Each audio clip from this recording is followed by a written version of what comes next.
Bismillahirrahmanirrahim. Assalamualaikum warahmatullahi wabarakatuh. Alhamdulillahirabbil alamin. Allahumma shalli ala sayyidina Muhammad wa ala ali sayyidina Muhammad. Teman sekalian, alhamdulillah hari ini kita di Pawon Jinawi untuk kesekian kalinya kita hadir di event yang luar biasa, event yang seharusnya membuat kita bisa menyatukan sesuatu yang berserakan, namanya juga puzzle akhir zaman. Banyak hal-hal yang kemudian mungkin selama ini nggak connect dengan pikiran kita.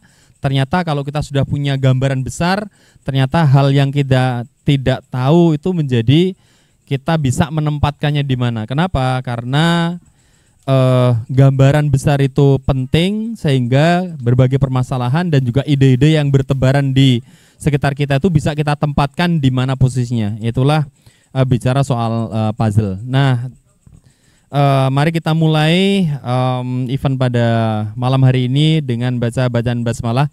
Bismillahirrahmanirrahim. Semoga keberkahan dan ilmu yang bermanfaat Allah limpahkan di malam hari ini. Mohon maaf sebelumnya, biasanya yang duduk di sini mungkin Kang Aryo, Ustadz Aryo, tapi kebetulan tadi saya kesini tiba-tiba ditembak. Perkenalkan, saya Cahyo, yang bagi yang belum kenal. Saya Cahyo, di sini jenggot yang paling panjang saya, alhamdulillah, karena memang sudah tua gitu ya. Ya, sebelum kita berikan ke Kang Doni, yang kita hari ini punya judul yang cukup menarik, pertarungan ideologi di era revolusi. Ya, saya tidak akan banyak mengantarkan soalan itu, biarlah nanti sepenuhnya kita berikan kepada Kang Doni Riu, ya. Tapi harus kita sadari bahwa memang kehidupan kita itu makin lama makin menua, ya. Makin lama makin kemudian harus memahami banyak hal, ya.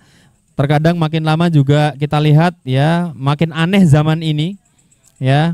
Contoh aja kemarin, ya, kalau kita bicara soalan menua itu kemarin saya ngelihat ada ibu-ibu, ini bagi saya lucu banget ini. Ada ibu-ibu sholat tarawih itu pakai mukena. Motifnya polka, motifnya ini, motif apa namanya, macan tutul gitu. Jadi saya wah, ini dunia kok iskong ini loh.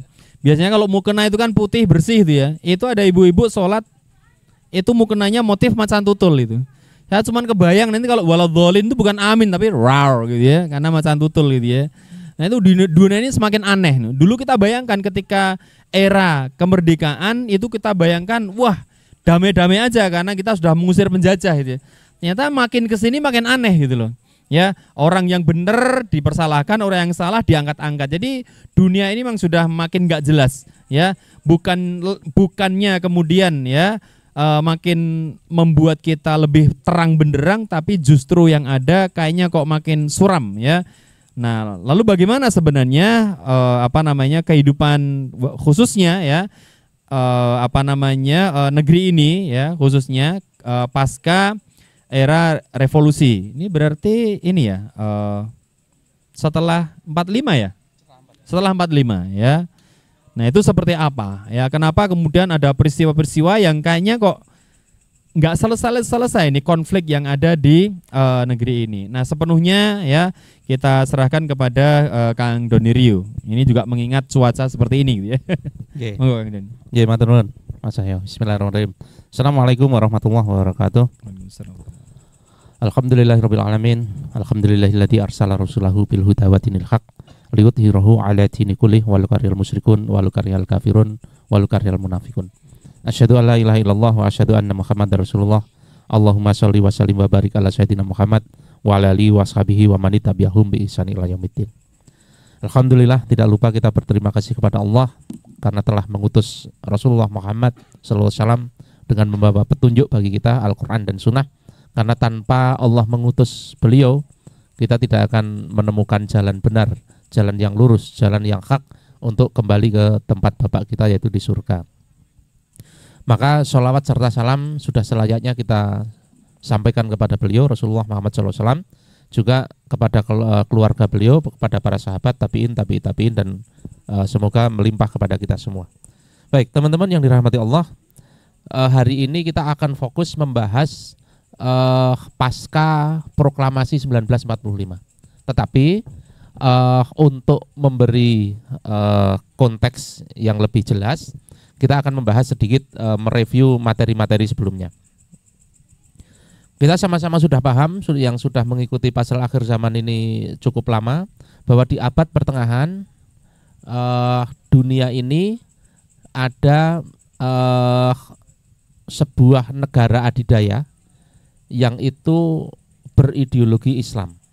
Mulai dari zaman Nabi, Khulafaur Rasyidin, Umayyah, Abbasiyah hingga Turki Utsmani, berusia 1350 tahun.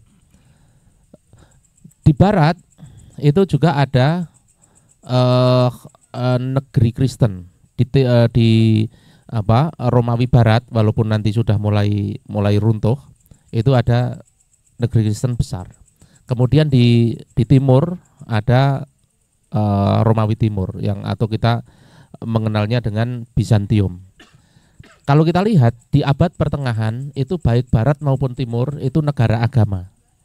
Di barat itu negara Kristen, di timur itu negara Islam. Bagaimana dengan Nusantara? Nusantara juga sama. Nusantara itu Kesultanan Islam. Karena memang era itu semua wilayah dunia itu ya negara agama. Ada yang negara agama Kristen, ada yang negara agama Islam. Nah, kemudian di barat ada sebuah upaya dari dua bangsa, Spanyol dan Portugis, setelah ada teori bahwa bumi ini bulat, walaupun di materi yang lain saya jelaskan, yang membuat pernyataan bahwa bumi ini bulat itu Al-Biruni. Itu jauh sebelum Galileo Galilei mengatakan bumi ini bulat, itu Al-Biruni sudah mengatakan. Galileo Galilei itu mempelajari saja dari apa yang dikatakan Al-Biruni. Tetapi setidaknya orang Eropa yang tadinya berpemahaman bahwa bumi ini datar, waktu itu kemudian berpikir berarti bumi ini bulat. Kalau bumi ini bulat, maka kita berjalan ke barat pun nanti pasti akan ketemu timur. Kalau kita berjalan ke timur pun pasti akan bertemu barat. Maka kemudian ada dua bangsa, Spanyol dan Portugis, yang membagi dunia menjadi dua. Pokoknya yang ke timur itu milikmu. Kok enak wae ya, dunia dibagi-bagi milikmu, milikku. Milik Portugis. Yang ke barat itu milik Spanyol. Ingat ini titiknya adalah Eropa. Kalau Eropa ke barat berarti sampainya mana? Sampainya Amerika kan. Kalau ke timur, Eropa ke timur ya sampainya ke kita. Sebenarnya apa yang dicari? Yang dicari adalah India, tanah India. Karena gini, mereka punya produk-produk yang itu merupakan impor dari India. Kita tahu ya, dunia sudah mengglobal waktu itu, walaupun belum mengglobal seperti sekarang. Tapi dagangan-dagangan dari Cina, dagangan-dagangan dari India itu sudah dikonsumsi oleh orang Eropa. Sebaliknya, dagangan-dagangan orang Eropa juga sudah dikonsumsi sampai India, sampai Cina. Sementara ketika mau sampai India, itu kan pasti lewat perjalanan darat kan, lewat Timur Tengah, lewat macam-macam gitu kan. Maka kalau memang bumi ini bulat, kita sama-sama akan sampai India walaupun lewat barat maupun lewat timur gitu. Maka nanti orang Spanyol itu ketika berjalan ke timur, mindsetnya itu apa? Nyari India, nyari India, nyari India. Ketemunya apa? Dari Eropa kalau ke timur, ketemunya benua Amerika kan. Kalau kita lihat di sini kan, ini di sini kan. Eropanya kan di sini. Kalau ke barat kan ketemunya kan benua Amerika kan. Ketika di benua Amerika, di benua Amerika sudah ada penduduknya. Penduduknya orang Eropa menyebut apa? Indian. Karena bagi mereka apa? Ini nyari India. Wah, ini India. Nah, ini orang Indian. Jadi Indian itu mindsetnya adalah India. Disangkanya sudah sampai India yang dimaksud, padahal bukan. Itu benua Amerika. Nanti orang yang ke timur, orang Portugis yang ke timur, yang dicari apa? India juga. India juga. Ketemulah Nusantara. Maka Nusantara ini dinamakan apa? Hindia. Hindianesos, kepulauan India. Karena bagi mereka wis pokoknya sing timur ki India, karena orang India ya Cina dua gitu. Maka dinamakan Hindianesos atau kepulauan India, Nusantara ini. Nah, mereka membagi dunia menjadi menjadi dua. Inilah yang kemudian menjadi cikal bakal penjajahan orang-orang Eropa ke arah timur. Di tengah kejadian itu ada revolusi Prancis yang sudah saya bahas berkali-kali, dan revolusi Prancis ini menaikkan derajat Eropa. Eropa yang di abad pertengahan itu nyungsep dengan kekristenannya, melalui revolusi Prancis mereka meningkat. Secara ekonomi meningkat, secara teknologi meningkat, secara keilmuan meningkat yang tadinya terpuruk. Karena waktu dipegang oleh gereja itu keilmuan tidak berkembang, peradaban tidak berkembang dan lain sebagainya. Begitu dengan revolusi Prancis itu gereja digulingkan dari kekuasaan negara, maka mereka bangkit. Bangkitnya Eropa ini kemudian seiring dengan menurunnya Islam di timur. Kenapa Islam di timur menurun? Ya secara sunatullah namanya peradaban itu pasti naik, pasti turun itu. Bahwa di dalamnya ada sebab-sebab itu iya itu. Tetapi sunatullahnya namanya peradaban itu pasti naik, dan termasuk peradaban Islam itu sendiri. Peradaban Islam yang dibangun Rasulullah sejak tahun 622 itu meningkat. Zaman Abbasiyah itu meningkat banget. Zaman Turki Utsmani itu secara militeristik itu meningkat pesat, tetapi secara pemikiran sudah menurun. Ijtihad sudah mulai berkurang dan lain sebagainya. Akhirnya menurun seiring dengan naiknya Eropa. Maka kemudian melalui kemenangan Eropa di dalam ekonomi, teknologi dan lain sebagainya, mengantarkan mereka pada Perang Dunia I. Perang Dunia I ini kemudian membagi dunia menjadi dua blok. Blok sentral ada Jerman, Austria-Hungaria, dan Turki Utsmani. Ini Islamnya, kekhilafahan Turki Utsmani. Ini di dalam kubu blok sentral. Kemudian ada blok sekutu, ada Prancis, Britania Raya, Inggris dan seluruh persemakmurannya. Kemudian ada Amerika Serikat, ada Rusia, ada Hijaz yang waktu itu sudah mulai melepaskan diri dari Turki Utsmani, termasuk Najd di dalamnya. Ini blok sekutu. Yang kemudian dimenangkan oleh blok sekutu. Blok sentral kalah. Jerman ini zamannya Hitler. Jerman, Austria, Hungaria, termasuk Turki Utsmani kalah. Maka kemudian ini menjadi titik jatuhnya peradaban Islam yang sudah berusia 1350 tahun tadi. Blok sentral Jerman, Austria, Hungaria dan Turki Utsmani kalah. Kemudian blok sekutu Prancis, Britania Raya, Inggris, Amerika Serikat, Rusia dan di bawahnya Hijaz dan Najd menerima kemenangan. Akhirnya kemudian hasil Perang Dunia Kedua menjadi seperti ini. 11 November 1918, blok sentral kalah, Turki Utsmani, kekhilafahan Islam yang dibangun sejak zaman Rasulullah berusia 1350 tahun itu runtuh. Jadi runtuhnya itu wasilah besarnya adalah Perang Dunia I. Memang sebelum Perang Dunia I itu udah mulai kalah beberapa perang, tetapi di Perang Dunia I ini kalah telak, kemudian wilayah-wilayahnya dikuasai. Termasuk di dalam Turki Utsmani sendiri itu dikuasai oleh Inggris. Sementara yang menang kayak negara pengusung ideologi sekuler, pengusung revolusi Prancis, ini nanti menang kemudian menyerukan ideologinya.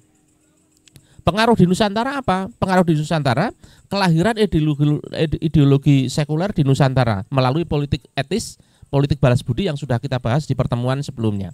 Kemudian lahir pula kaum nasionalis, ini yang sudah kita bahas di pertemuan kemarin, yaitu para pribumi yang dididik oleh penjajah dan orang-orang Nasrani yang mengenal agama Kristen dari kaum penjajah.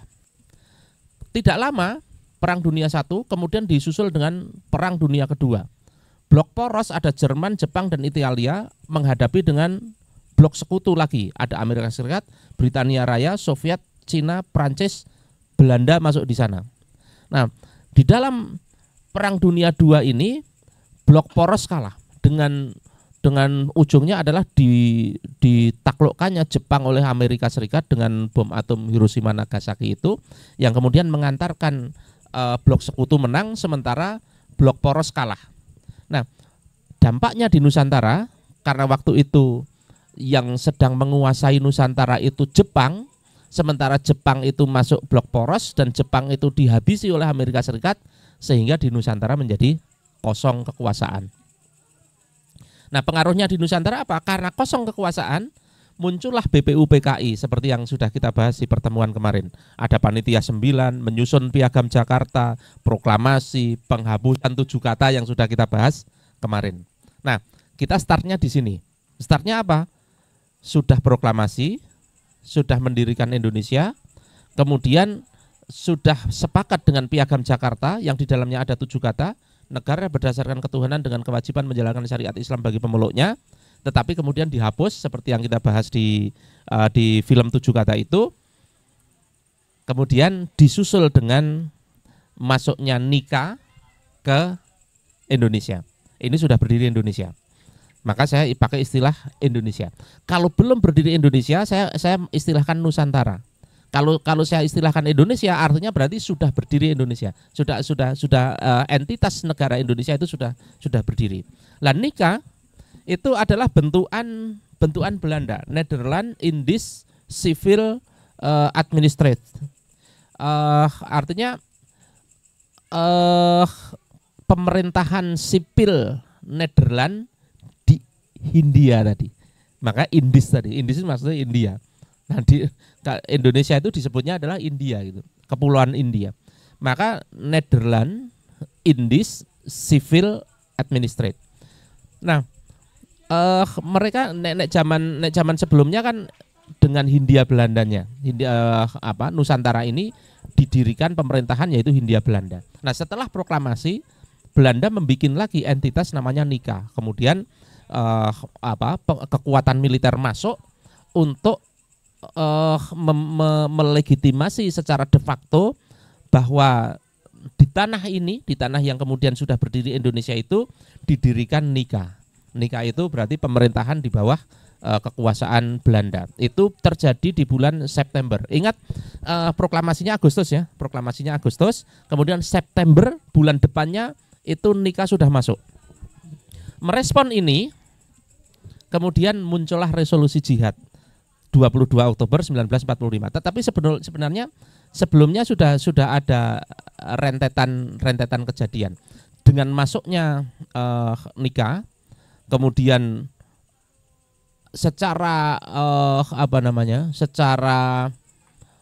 simbolik untuk menunjukkan bahwa negara yang sudah diproklamasikan ini memang tegak berdiri, maka di seluruh wilayah yang di dalam kekuasaan Indonesia ini harus ditegakkan bendera merah putih. Tapi kemudian di Inggris, di hotel di Surabaya, di hotel apa itu namanya nganggo jeneng Jepang ya, itu dikibarkan bendera Belanda, merah putih biru kan, yang kemudian disobek birunya teman-teman pasti udah tahu lah. Yang itu kemudian menjadi eskalasinya meningkat, kemudian muncul resolusi jihad dari Nahdlatul Ulama yang isinya kalau kita lihat resolusi jihad itu menarik untuk mempertahankan Indonesia yang berhukum dengan hukum Islam. Nanti teman-teman silakan browsing, kita biar cepat aja. Jadi tidak tak bacakan detailnya. Untuk mempertahankan Indonesia yang berhukum dengan hukum Islam masih seperti itu di dalam resolusi jihad itu. Maka menginstruksikan kepada rakyat untuk melawan pendudukan Belanda melalui nikah. Melawan pendudukan Belanda melalui nikah itu adalah sebuah jihad di dalam resolusi itu ditulis seperti itu. Kemudian meledaklah perang Surabaya sejak tanggal 27 Oktober. Kalau kita lihat ya runutannya, berarti ini kan 22 Oktober kan, resolusi jihadnya kan 22 Oktober. Kemudian 27 Oktober itu langsung pecah itu perang. Kemudian berpuncak di 10 November yang kemudian dijadikan sebagai Hari Pahlawan sampai sekarang itu. Kalau 22 Oktobernya kan jadi Hari Santri. Hari Santri itu startnya apa? Resolusi jihad tadi. Kemudian 10 November itu puncak dari perang Surabaya. Nah, perang tidak hanya terjadi di Surabaya, perang terjadi di mana-mana. Perlawanan dari Indonesia terjadi di mana-mana, kemudian berujung pada Perjanjian Linggarjati. Ini sudah agak lama, sudah berlalu sekitar 3 tahun. Tanggal 25 Maret 1947 terjadi Perjanjian Linggarjati karena gesekan baik gesekan militer maupun gesekan diplomasi internasional itu mendorong antara entitas Belanda dengan nikahnya dengan kekuatan politik Indonesia memaksa mereka untuk melakukan sebuah perundingan. Kemudian dilakukanlah perundingan Linggarjati. Di dalam perlindungan Linggarjati ini, wilayah RI, wilayah Republik Indonesia yang diakui di dalam Perjanjian Linggarjati itu meliputi Sumatera, Jawa, dan Madura. Sisanya miliknya nikah. Kemudian pembentukan RIS, Republik Indonesia Serikat. Jadi RI, Republik Indonesia, itu menjadi bagian dari Republik Indonesia Serikat. Jadi kayak Amerika Serikat. Amerika Serikat itu nanti ada negara-negara bagian. Lah RI itu menjadi negara bagian di dalam RIS, di dalam Republik Indonesia Serikat, yang RIS ini sendiri yang megang adalah Belanda. Kemudian pembentukan Uni Indonesia Belanda yang kemudian membahas tentang kebijakan-kebijakan politik di dalam formulasi RIS ini. Kemudian tidak berapa lama, tadi tanggal 25 Maret ya. Kemudian Maret, April, Mei, Juni, Juli di tahun yang sama Belanda menuntut Indonesia untuk mundur 10 km dari garis demarkasi. Tadi kan sudah dibatasi kan, garis demarkasinya ini. Kemudian TNI, Tentara Nasional Indonesia kan sudah berjaga-jaga di garis perbatasan. Tetapi kemudian Belanda menuntut agar Indonesia mundur 10 km dari garis demarkasi. Kalau kamu mau berjaga, jangan betul-betul di garis itu, tapi 10 km di belakang. Kemudian internasional bergejolak, ya seperti sekarang nih misalnya di Palestina itu terjadi gejolak seperti itu internasional tidak diam. Ketika di Indonesia juga seperti itu dulu juga tidak diam internasional. Kemudian PBB menetapkan gencatan senjata. Kemudian hasil dari gencatan senjata itu akhirnya muncul perjanjian berikutnya, Perjanjian Renville 8 Desember 1947. Hasil dari perjanjian Renville ini Belanda mengakui Jawa Tengah, Yogyakarta, dan Sumatera menjadi wilayah Indonesia. Ini semakin mengecil lagi. Jadi di dalam perjanjian-perjanjian itu kita diperkecil. Kemudian kesepakatan garis demarkasi diperkecil lagi. Kemudian TNI harus keluar dari Jawa Barat karena Jawa Barat tadinya kan seluruh Jawa ini menjadi kekuasaan Indonesia. Yang kekuasaannya nikah kan Kalimantan, Sulawesi dan lain sebagainya. Nah, ini Jawa pun akhirnya dibagi. Jawa itu nanti kelihatannya seperti ini. Jadi Batavia, Jakarta, Bogor, nggone Mas Cahyo, kuwi dudu Indonesia. Zaman sono bukan Republik Indonesia itu. Itu bagian dari pusatnya Republik Indonesia Serikat. Lah Indonesia mana yang merah itu? Termasuk Surabaya, Malang itu tidak. Sehingga pemerintahan yang tadinya di Jakarta, di Batavia, akhirnya dipaksa untuk keluar dari Batavia dan berpindah ke Yogyakarta. Nah, inilah peristiwa di mana pemerintahan Indonesia berpindah ke Jogja. Maka Jogja itu kalau hari ini menjadi daerah istimewa itu karena memang sejarahnya itu banyak.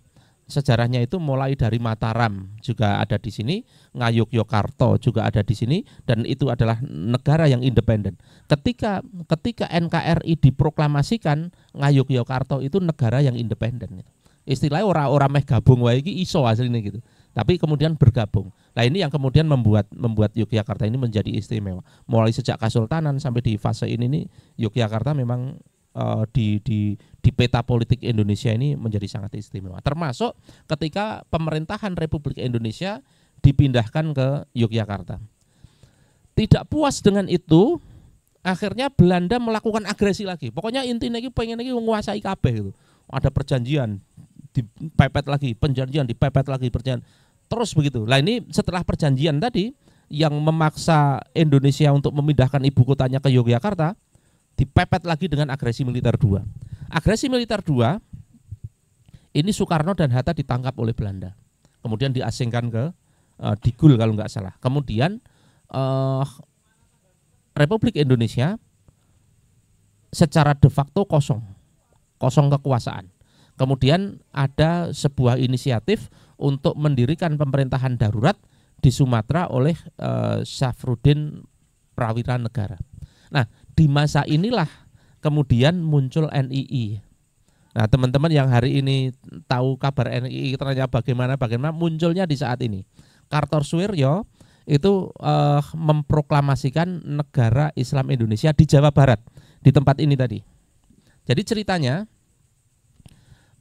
TNI diperintahkan untuk hengkang dari Jawa Barat, dari Batavia, Jakarta, Bogor dan lain sebagainya, kembali ke Yogyakarta. Jenderalnya adalah Panglima Jenderal Sudirman. Maka sebagai jenderal, sebagai panglimanya Jenderal Sudirman mengikuti Soekarno ke Yogyakarta. Tetapi Kartosuwiryo minta izin kepada Panglima Besar Jenderal Sudirman untuk tetap tinggal di Jawa Barat. Kenapa?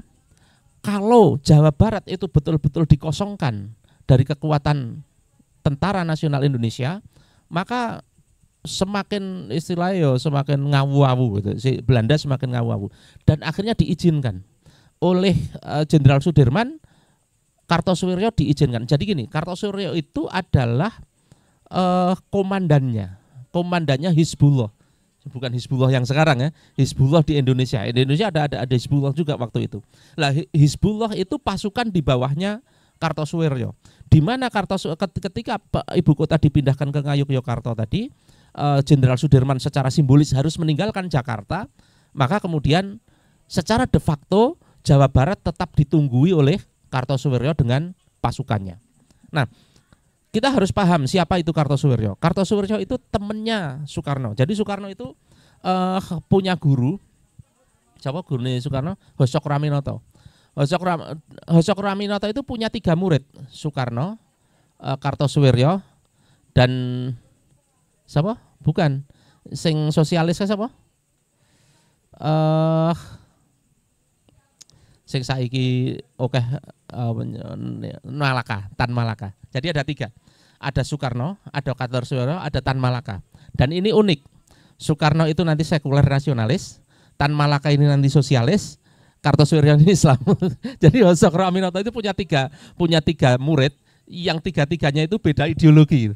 Nanti Soekarno berjuang dengan ideologinya sendiri, Tan Malaka berjuang dengan ideologinya sendiri, Kartosuwiryo berjuang dengan ideologinya sendiri. Dan mau tidak mau, karena ideologi itu saling sikut, saling menggusur, nanti Soekarno ini termasuk mau tidak mau harus mengeksekusi 2 sahabatnya. 1 Tan Malaka, 2 Kartosuwiryo, harus dihabisi. Nah, dihabisinya di mana? Sebentar, sebelum itu. Sebelum perjanjian Romroyan. Jadi begini. Kartosuwiryo waktu itu memproklamasikan negara Islam Indonesia. Kenapa Kartosuwiryo memproklamasikan negara Islam Indonesia? Begitu mendengar bahwa Soekarno ditangkap oleh Belanda kemudian diasingkan, secara de facto RI tidak ada. Republik Indonesia sudah tidak ada. Pemimpinnya sudah tidak ada.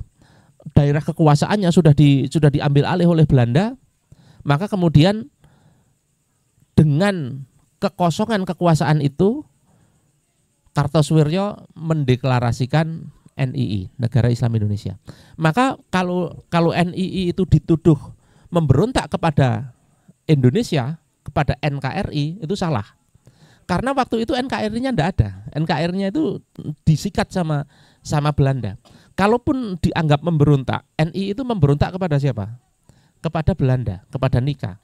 Karena Kartosuwiryo mendeklarasikan NII itu di kekuasaannya Belanda. Di sini mendeklarasikan NII itu, bukan mendeklarasikan di sini. Ini kan kekuasaannya Soekarno ini. Soekarno-nya sendiri sudah diasingkan. Nah, Kartosuwiryo mendirikan NII itu di sini. Maka kalau kita mengikuti alur sejarah, maka sesungguhnya Kartosuwiryo itu tidak pernah memberontak kepada Soekarno, tidak pernah. Kartosuwiryo itu anut sama Soekarno. Indonesia meh dengan oke. Indonesia meh dengan oke. Kita akan pindah ke Yogyakarta, oke. Tapi saya tak jegani kene yo. Dan diizinkan sama Jenderal Sudirman. Oke, silahkan dijagani. Begitu Soekarno-nya ditangkap, Kartosuwiryo deklarasi. Kan gitu. Berarti kan tidak memberontak kepada Soekarno. Kita kembali ke alur kita. Kemudian akhirnya NII kan menjadi semacam ancaman baru bagi Belanda. Belanda waktu itu terancam oleh Soekarno dengan NKRI-nya. Tetapi dengan Soekarno ini dieksekusi oleh Belanda, diasingkan, ternyata apa? Muncul entitas baru yang lebih tidak diridhoi oleh Belanda kan gitu kan. Nek Soekarno isi rada-rada diridhoi gitu kan. NII kan blas ora diridhoi gitu kan. Akhirnya kan serba salah ini. Nek Soekarno tak eksekusi itu munculnya Kartosuwiryo. Nek ora piye carane? Akhirnya muncullah perjanjian Romroyen 17 April 1949. Apa di dalam kesepakatannya? Indonesia menghentikan gerilyanya. Maksudnya ya gerilya salah satunya gerilyanya Kartosuwiryo, tapi kan tidak cuma Kartosuwiryo, macam-macam. Kemudian menuju KMB, Konferensi Meja Bundar. Kemudian pemerintah Indonesia kembali ke Jogja, masih tetap dalam posisinya. Penghentian aksi militer Belanda dan pembebasan tahanan politik, menyetujui Republik Indonesia RI sebagai bagian dari RIS, Republik Indonesia Serikat. Ini detail dari hasil perjanjian Romroyen.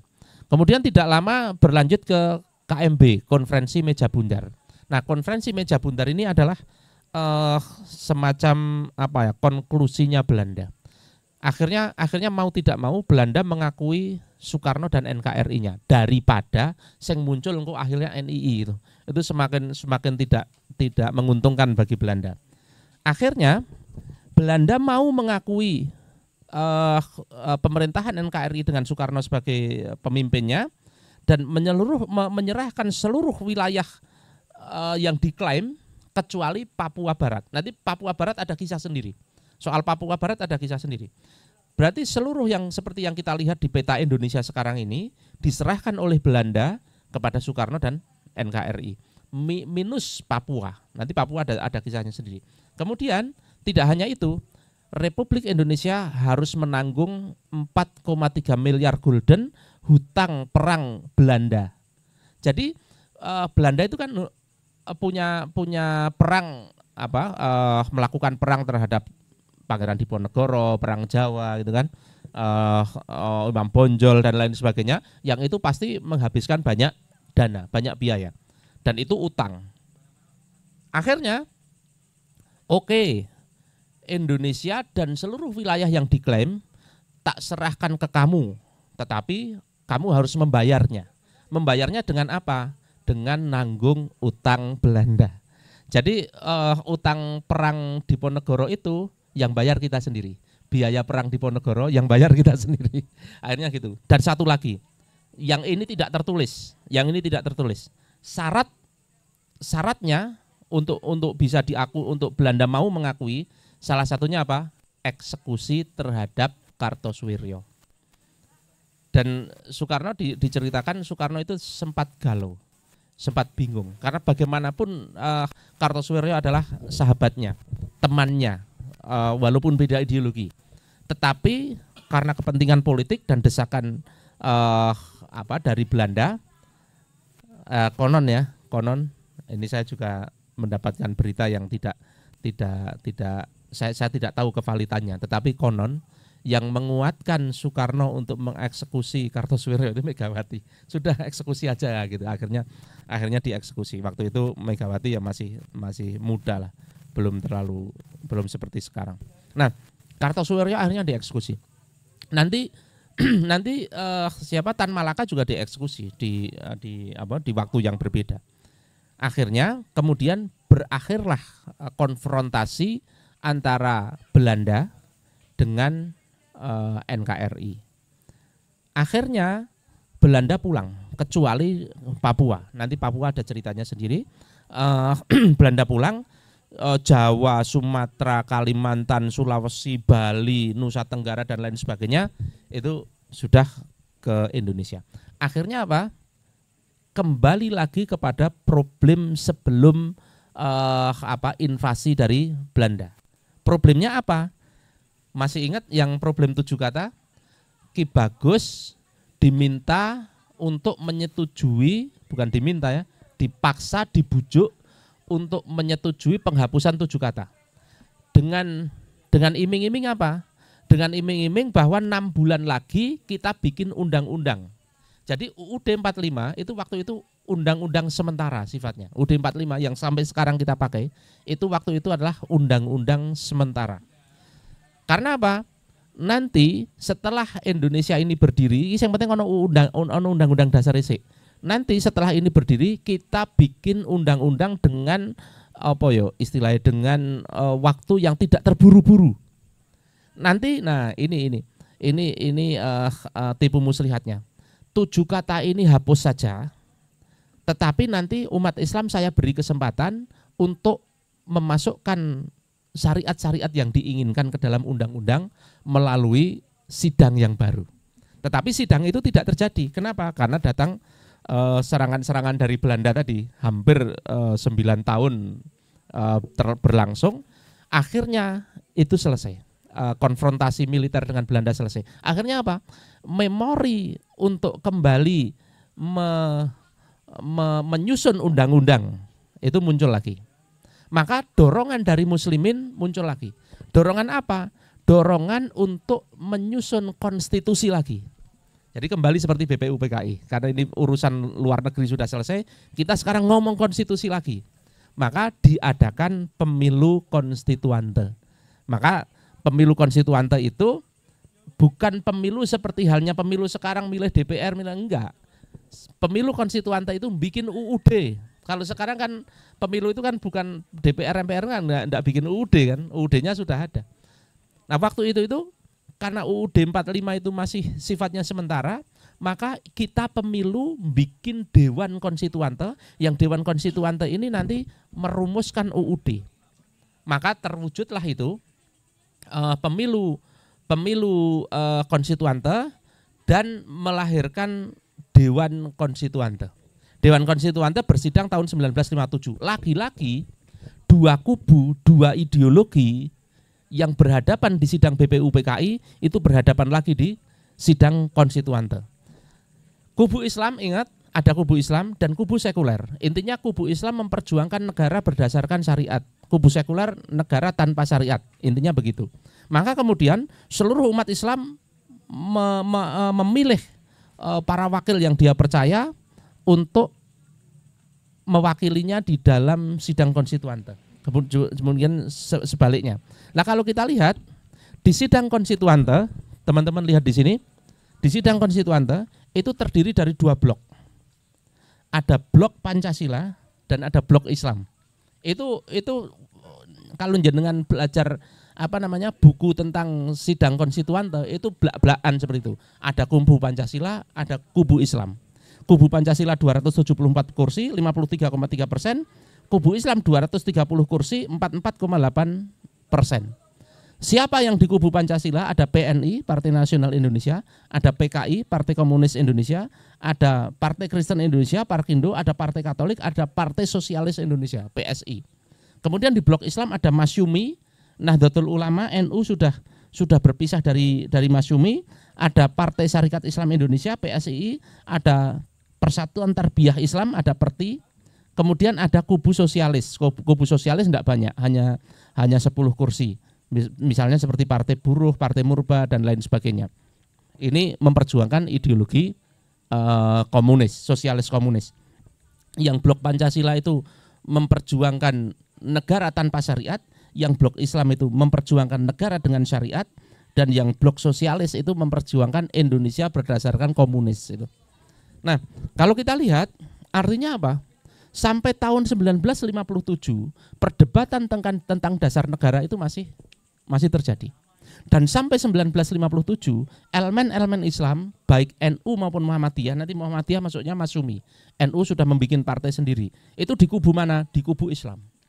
Kubu Islam itu artinya apa? Memperjuangkan negara berdasarkan syariat Islam. Sampai 1957 NU masih memperjuangkan negara Indonesia berdasarkan syariat Islam. Jadi kalau ada yang mengatakan bahwa tahun 1945 itu Kiai Haji Hasyim Asy'ari puasa kemudian menerima Indonesia berdasarkan Pancasila tanpa syariat dan lain sebagainya, itu ngawur. Saya jamin ngawur. Karena apa? Jangan kan 1945, tahun 1957 saja NU masih memperjuangkan Indonesia berdasarkan syariat Islam. Nanti Muhammadiyah juga sama, masuk di dalam Masyumi. Partai Syarikat Islam Indonesia ini kelanjutan dari Syarikat Islam itu masih ada. Tarbiyah itu ya sekarang itu jadi PKS lah gampangannya ngono kuwi. Itu juga memperjuangkan syariat Islam. Jadi petanya seperti itu. Dan pertempuran antar tiga ideologi tadi, walaupun komunisnya sangat sedikit, itu kembali berbenturan dengan sangat keras seperti halnya di sidang BPUPKI dan tidak ada kata sepakat. Sampai akhirnya apa? Soekarno membubarkan Dewan Konstituante. Dengan dekret Presiden 5 Juli 59, Soekarno membubarkan Dewan Konstituante. Ini yang aneh. Anehnya apa? Dewan Konstituante itu dipilih rakyat seluruh Indonesia, tapi dibubarkan Soekarno secara sendirian. Kenapa dibubarkan? Karena kubunya Soekarno tidak bisa memenangkan misinya untuk menghentikan kubu Islam. Akhirnya apa? Bubarkan. Kemudian dengan itu Undang-Undang Dasar 1945 yang tadinya hanya sementara ditetapkan menjadi undang-undang tetap sampai sekarang, sampai hari ini. Jadi terjadi dua kali penjegalan dari kubu sekuler. Yang pertama adalah penghapusan 7 kata, itu penjegalan yang pertama. Penjegalan yang kedua apa? Pembubaran Dewan Konstituante. Pelakunya sama, Soekarno dan Hatta, dua-duanya. Kemudian berlangsung cukup lama, tidak cukup dengan itu, ditambah lagi dengan membubarkan Masyumi. Masyumi sebagai kekuatan politik Islam yang cukup besar dibubarkan juga. Jadi tidak hanya Dewan Konstituantenya yang dibubarkan, tetapi Masyuminya juga dibubarkan. Maka urusan bubar-membubarkan itu dari dulu. Orang sekuler itu bubar-membubarkan itu dari dulu. Jegal-menjegal itu dari dulu. Curang-mencurang itu dari dulu. Dianggap apa Masyumi? Dianggap bertentangan dengan Pancasila. Wes isine pokoknya bertentangan dengan Pancasila. Pokoknya yang tidak sesuai dengan keinginan saya bertentangan dengan Pancasila, intinya ngono. Jadi digunakan sebagai senjata, termasuk memenjarakan Hamka. Hamka dipenjara karena apa? Bertentangan dengan Pancasila, pokoknya ngono. Nah, nanti kita akan lanjutkan pembakaran wis mulai gerimis juga. Kita akan lanjutkan ini kita berhenti di pembubaran Dewan Konstituante oleh Soekarno. Intinya adalah perjuangan Islam itu dari dulu. Berujung pada BPUPKI, berujung pada Piagam Jakarta yang menghendaki negara berdasarkan syariat, dipotong oleh kaum sekuler dengan penghapusan 7 kata. Perjuangan lagi melalui resolusi jihad dan lain sebagainya, itu kan perjuangan fisik itu. Perjuangan lagi sampai di Dewan Konstituante, dibubarkan lagi, dijegal lagi. Nanti kesini nanti sama saja, bubarkan lagi. Tujuannya dari dulu sama. Tujuannya apa? Memecah belah. Tidak sesuai dengan Pancasila. Itu semua. Itu tujuannya itu. Memecah belah, intoleran itu dari dulu polanya seperti itu. Pokoknya anak Islam itu intinya intoleran.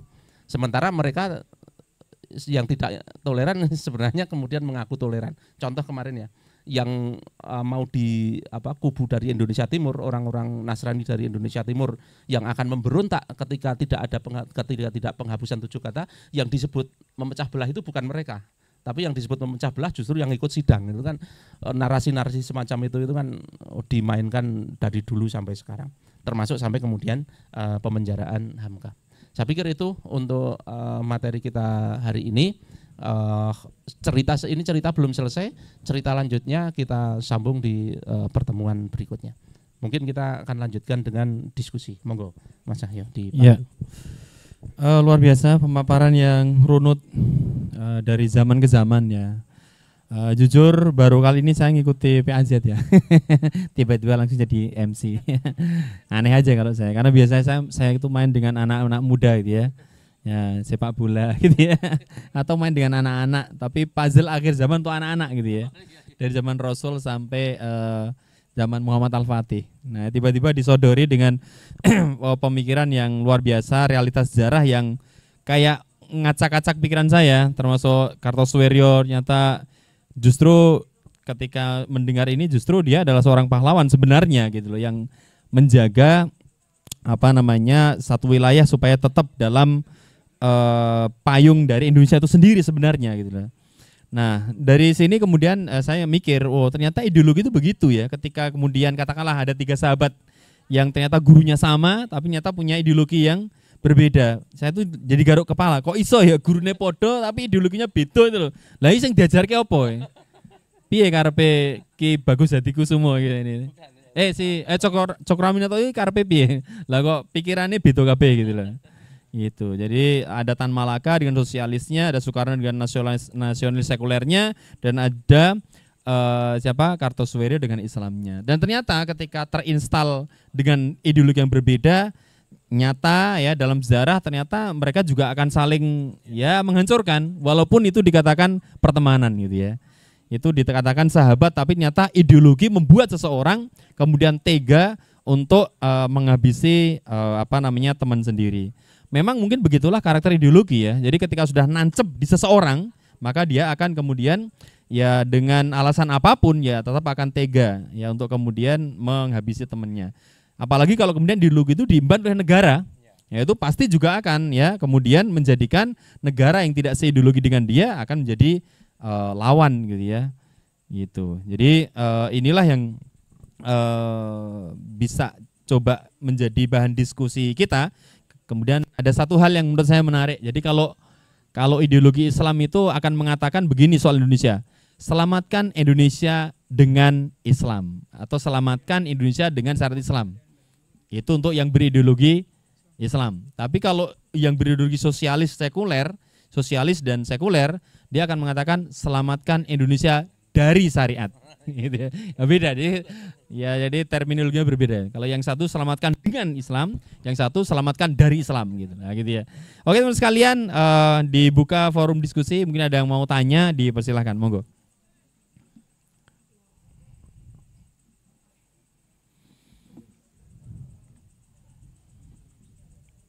Ada? Ya. Dipersilakan, perkenalkan namanya dan monggo silakan bertanya.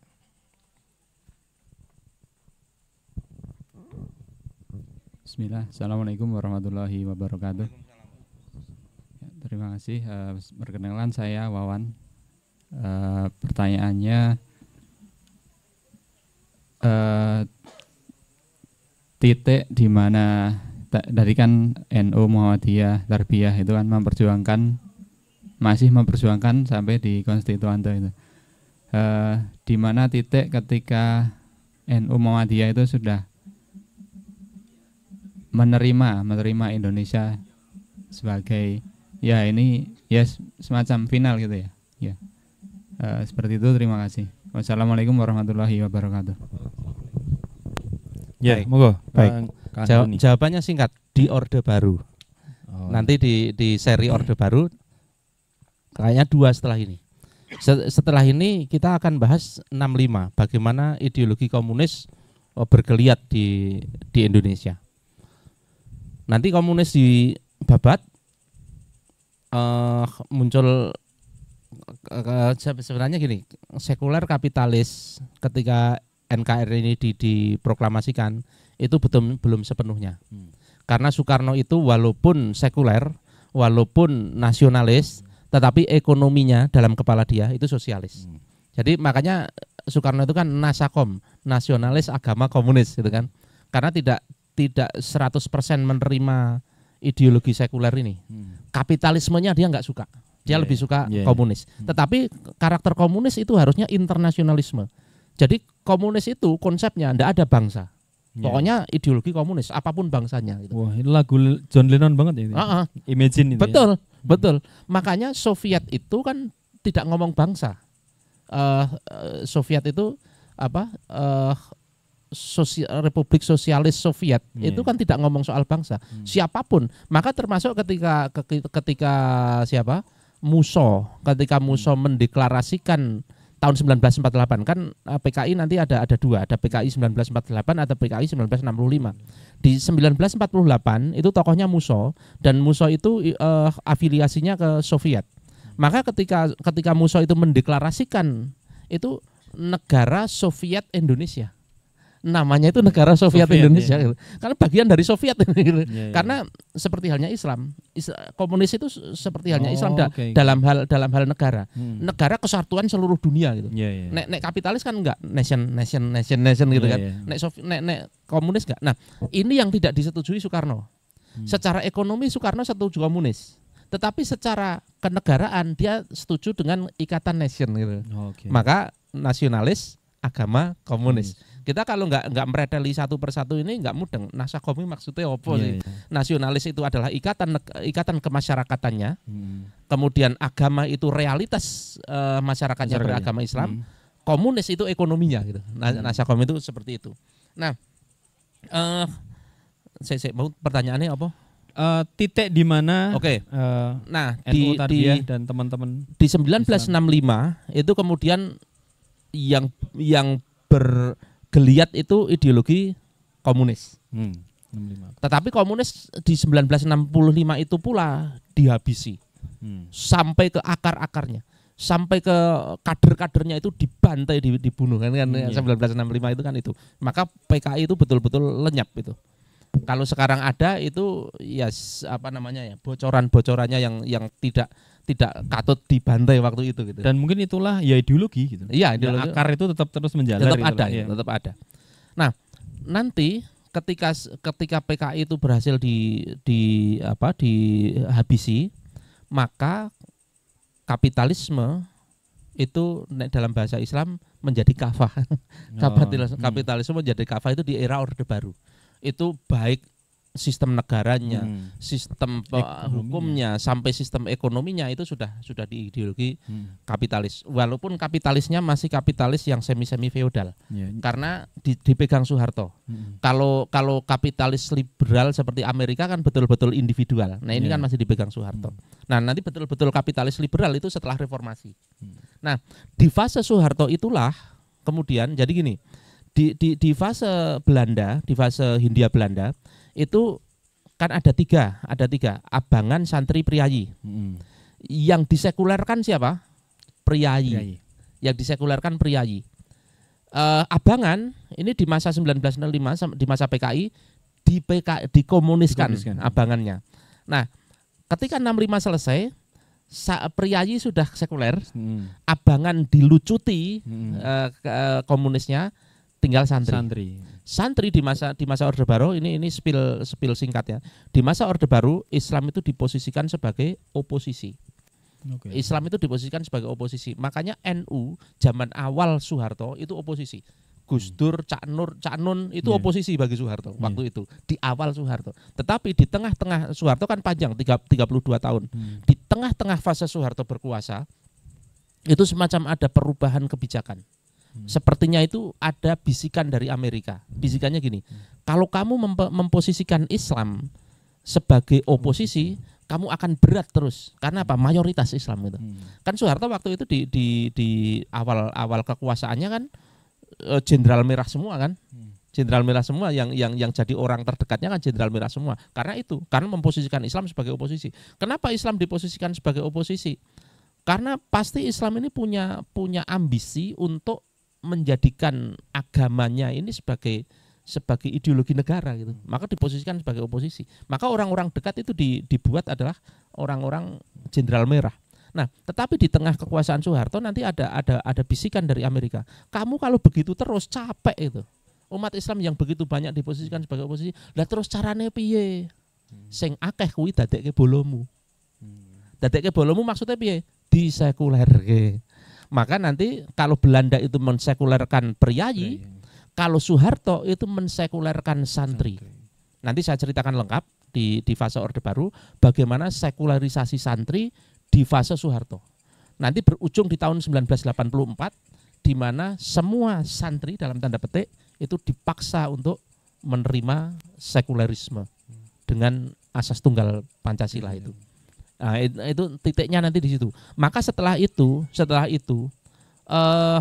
gerakan Islam itu relatif menentang Islam sebagai sebuah ideologi, menentang Islam sebagai sebuah hukum resmi negara sejak Soeharto itu, sejak Soeharto. Yang menarik begini, berarti apa? Kaum priayi sudah disekularisasi di zaman Belanda. Di zaman Soeharto santri disekularisasi. Sisanya apa? Abangan. Sisanya abangan.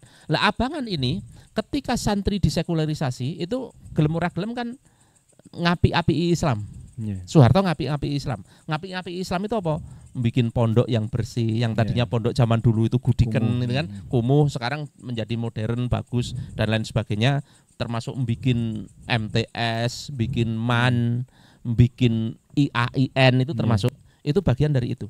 Termasuk apa? Di ranah budaya itu kesenian-kesenian Islam itu dinaikkan.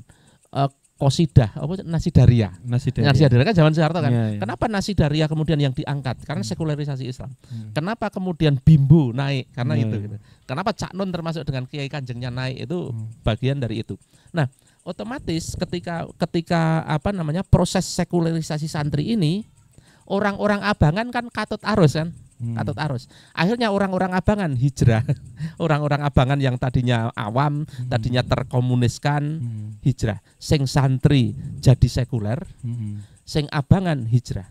Nanti di fase reformasi, santrinya ini apa abangannya ini hijrahnya semakin hijrah, nanti yang memperjuangkan Islam ini akhirnya kaum abangan. Barangkali termasuk jenengan ini yang tadinya berasal dari abangan. Ya kaum termarginalkan lah kira-kira ya. Jenengan itu ora santri blas itu. Karena sing santri malah ora gelem. Nah kayak gitu. Jadi memang dinamika kemasyarakatan Indonesia itu luar biasa. Rekayasa sosial. Tetapi yang menjadi pelajaran menarik apa? Manusia membuat rekayasa, Allah sang maha pembuat rekayasa. Sing iki disekulerke muncul lain yang kekuatan lain yang membela. Maka Islam itu tidak akan pernah kehabisan pembelanya. Kalaupun kalian itu mundur sebagai pembela agama Allah ini, maka Allah akan datangkan kaum yang lebih baik daripada kalian kan gitu kan. Firman Allah kan gitu. Nah, ini terjadi betul. Nah, fasenya itu. Nanti detailnya insya Allah kita bahas di era Orde Baru ya, ketika kita bahas era Orde Baru. Saya pikir itu jawabannya. Wah, ini saya jadi ingat ini penaklukan Baitul Maqdis itu juga oleh gini, Salahuddin itu bukan orang terkenal dulu. Salahuddin itu bukan kayak Al-Fatih yang naik sultan. Dia itu cara-caranya wong abangan ternyata. Gitu. Jadi Salahuddin itu tidak akan pernah terkenal kalau tidak ada Baitul Maqdis. Kalau tidak menaklukkan Baitul Maqdis. Karena dia hanya kayak surtoh, kayak polisi sebenarnya. Itu Salahuddin. Nyata jadi wong abangan bukan ulama. Bukan ulama. Salahuddin bukan ulama. Tapi luar biasa. Ya, jadi selamat untuk orang-orang abangan ya.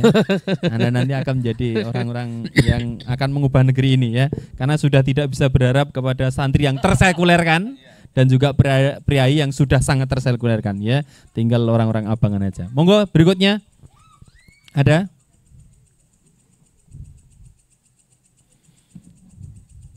Masih ada pertanyaan dari teman-teman sekalian? Ya, enggak usah memaksakan. Kalau memang enggak ada ya kita kukut. Aku juga deg-degan. Ini ada alat-alat macam-macam ya. Baik teman sekalian, sebelum kita tutup mungkin ada dari Kang Doni closing statement untuk PAZ di malam hari ini. Monggo. Ya, pertarungan ideologi itu sebenarnya esensinya adalah pertarungan hak dan batil. Karena nanti ada ideologi hak, ada ideologi batil. Ideologi hak itu apa? Ideologi yang datang dari Allah, itu ideologi hak. Ideologi batil apa? Ideologi yang digagas manusia, itu pasti ideologi batil. Nah, nanti pertarungan antara ideologi hak dan ideologi batil itu sebenarnya apa? Ya, pertarungan antara hak dan batil itu sendiri. Maka pertarungan antara ideologi itu tidak akan pernah padam. Sebagaimana pertarungan hak dan batil tidak akan pernah padam. Saya punya saudara dekat, betul-betul saudara, bukan saudara sebagai istilah, tetapi memang ada ikatan darah yang sempat mengatakan bahwa jihad dan lain sebagainya itu sudah tidak masanya. Sekarang ini kan sudah zamannya damai, sudah tidak ada lagi itu perang pertempuran itu sudah tidak ada lagi. Realitasnya apa? Hak dan batil itu akan selalu bertempur sampai kiamat. Karena Allah sendiri mengkabulkan apa yang diminta iblis. Hidupkan saya sampai kiamat itu. saya akan menyeret manusia sebanyak mungkin mengikuti saya di neraka. Artinya apa? Aku akan menyeret mereka ke jalan kebatilan kan itu. Maka sampai kiamat pun yang namanya upaya untuk menyeret manusia ke jalan kebatilan itu akan selalu ada. Maka pertempuran antara hak dan batil itu tidak akan pernah berhenti sampai kiamat. Pertempuran hak dan batil itu berhentinya di akhirat. Nanti di surga itu sudah tidak ada lagi pertempuran hak dan batil. Itu hanya hak tok, sing batil wis ning neraka. Nah, selama kita hidup di dunia tidak akan pernah ada itu posisi zaman di mana damai, tidak ada lagi hak dan batil. Kalau ada orang yang bilang damai, itu sesungguhnya adalah tipu daya. Misalnya, ini kita kan zaman damai. Siapa bilang zaman damai? Zaman damai itu intinya nek kowe orang memperjuangkan ideologimu ya damai. Padahal itu tidak akan pernah terjadi karena perjuangan ideologi ini sebenarnya bukannya apa-apa. Ini perjuangan kebenaran, perjuangan untuk mengusung menyelamatkan manusia dari jalan kebatilan. Sebenarnya gini, kita memperjuangkan ideologi Islam itu bukan untuk menang-menangan, bukan, tapi untuk menyelamatkan manusia dari kehancurannya. Karena ketika manusia ini dikelola dengan ideologi batil, itu hancur dunia akhirat. Bukan hanya kaum muslimin, tapi seluruh semuanya, termasuk orang kafir sendiri akan hancur dengan ideologinya. Ya lihatlah bagaimana Jepang yang dipuja-puja dengan kemajuannya, sekarang sudah menunjukkan tanda-tanda kehancurannya. Betul. Karena mengikuti ideologi itu. Nah, siapa yang akan menyelamatkan kalau bukan ideologi Islam? Maka sesungguhnya perjuangan memperjuangkan ideologi Islam ini bukan perjuangan ego, tetapi perjuangan untuk menyelamatkan sebanyak mungkin manusia. Memang kadang-kadang di dalam menyelamatkan itu ya kudu gontok-gontokan. Jenengan menyelamatkan kucing ning jugangan itu ya. Jugangan ana kucing jugur kono. Jenengan menyelamatkan kucing itu pasti gelut karo kucing kuwi. Karena pasti kucing itu merasa akan disakiti kan. Padahal kita mau menyelamatkan itu. Pasti nganggo nyakar-nyakar. Begitu juga jenengan ketika mau menyelamatkan manusia dari ideologi batil. Jenengan itu pasti akan dicakar-cakar oleh orang yang akan jenengan selamatkan itu. Kita merasakan. Tapi itulah keindahan perjuangan. Kita memperjuangkan sesuatu, tetapi seringkali orang yang kita perjuangkan itu justru menyalahkan kita. Disitulah kemudian bagaimana memanage hati kita untuk tetap sabar. Walaupun dicaci maki, kita tetap sabar di dalam kebenaran. Itulah bagaimana perjuangan ini menjadi nilainya sangat tinggi. Semoga kita semua bisa berada di kubu itu dan bukan karena kebencian, justru karena kita mencintai semua manusia dan menyelamatkan mereka dari jebakan jalan iblis. Saya pikir itu teman-teman. Mohon maaf sebesar-besarnya atas kesalahan miss yang saya sampaikan, nggak tahu yang di bagian mana, semoga tidak banyak.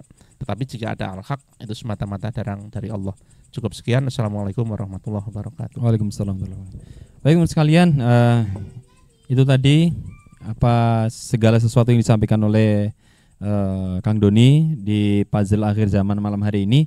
Moga-moga bisa memberikan gambaran lebih terang soalan pertahanan ideologi, sekaligus memberikan spirit bahwa kita sekarang itu harus menjadi bagian dari yang mana ya, karena pertaruhan ini dari sejak Adam sama iblis berbeda kasta, berbeda aliran gitu ya. Itu ternyata sampai akhir zaman juga akan seperti itu. Hak dan batil akan selalu ada. Tinggal kita ini mau berdiri di mana ya, soalan itu semuanya. Maka apa yang kemudian disampaikan oleh beliau moga-moga menjadi gambaran yang lebih gamblang, sekaligus juga menjadi spirit bagi kita harus berada di mana.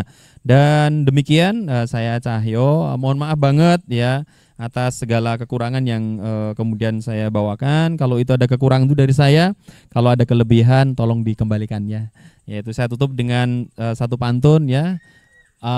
Burung irian, burung cenderawasih, ya cukup sekian, terima kasih ya. Ya, burung Papua pergi ke Jawa, burung Ambon pergi ke Aceh ya, kurang kerjaan ya.